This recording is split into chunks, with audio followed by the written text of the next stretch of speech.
Ben Demir Aksemsettinoğlu. Otizmliyim.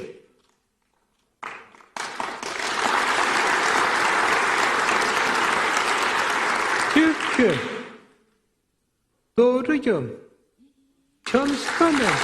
İlkel. Küçüklerini tutmak. Büyüklerini saymak. Yurdumu, kıymetimi, aydınlatmak konuştu. Özgür, yükselmek gibi gitmekti.